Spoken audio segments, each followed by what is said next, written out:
असलकुम welcome to active finance YouTube channel. This is Babar. आज की इस वीडियो में हम पढ़ेंगे टाइम वैल्यू ऑफ मनी से रिलेटेड एमसीक्यूज जो कि बहुत बेनिफिशियल हैं assistant accounts, assistant finance, accountant जो कि कंडक्ट किए जाते हैं सिंध पब्लिक सर्विस कमीशन या फेडरल पब्लिक सर्विस कमीशन या किसी और टेस्टिंग एजेंसी के थ्रू। सबसे पहला इस वीडियो का जो क्वेश्चन है वो है time value of money indicates that.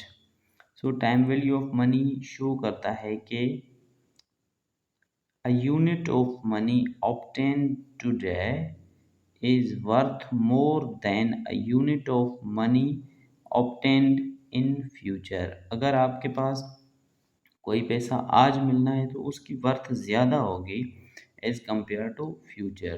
इसलिए ए ऑप्शन इस पे करेक्ट है। Time value of money supports the comparison of cash flows recorded at different time periods by discounting all cash flows to a common point of time इस के through भी होता है। दूसरा है compounding all cash flows to common point of time. इसलिए option number C using either A और B is right. Question number 3, if nominal rate is 10% per annum मतलब per year and there is quarterly compounding, quarter year के 4 होते हैं, the effective rate of interest will be. अब यहाँ पे हमें effective interest rate find करना है। इसको हम पहले तो आपको फॉर्मूला आना चाहिए, उसके बाद ही आप सोल्व कर लेंगे। हम फॉर्मूला देखते हैं। ये हम क्वेश्चन नंबर 3 कर रहे हैं। इसमें जो इफेक्टिव रेट का फार्मूला है वो है ये effective rate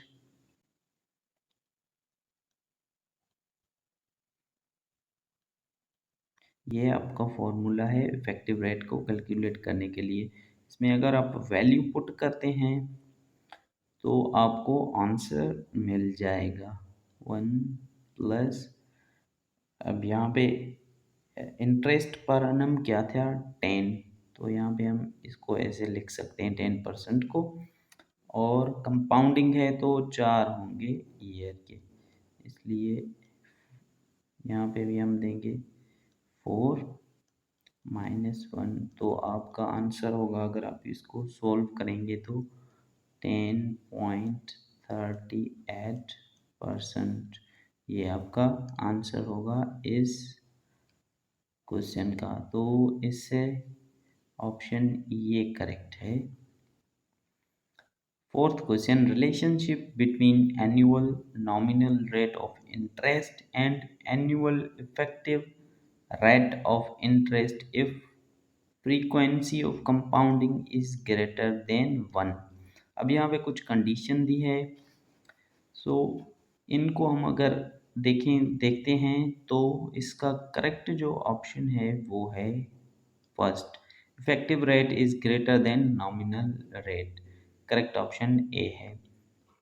question number 5, if nominal rate of return is 10% per annum and annual effective rate of interest is 10.25% per annum, determine the frequency of compounding।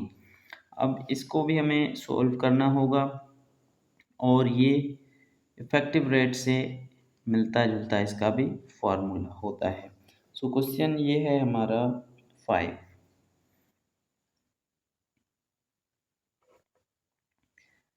अब ये जो सवाल है इसको आप इस फॉर्मूला के तहत सॉल्व करेंगे तो आपका हो जाएगा। फॉर्मूला है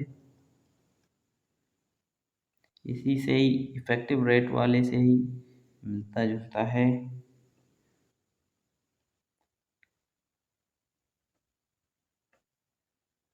प्लस आई।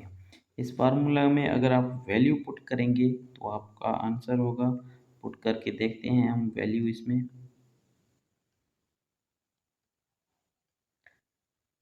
10% था तो इसको हम ऐसे लिखेंगे। कंपाउंडिंग है 4, यहाँ पे भी हम 4 देंगे इज इक्वल्स टू 1 प्लस जो इंटरेस्ट यहाँ पे ये वाला गिवन है ये हम रखेंगे यहाँ पे।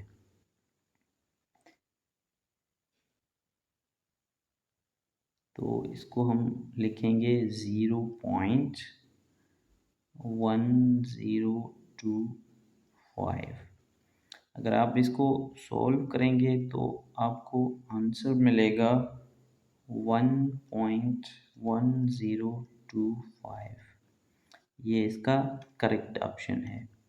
इसलिए यहाँ पे मिसिंग हो गया है तो करेक्ट ऑप्शन इसका होगा बी, 1.1025 इज राइट ऑप्शन।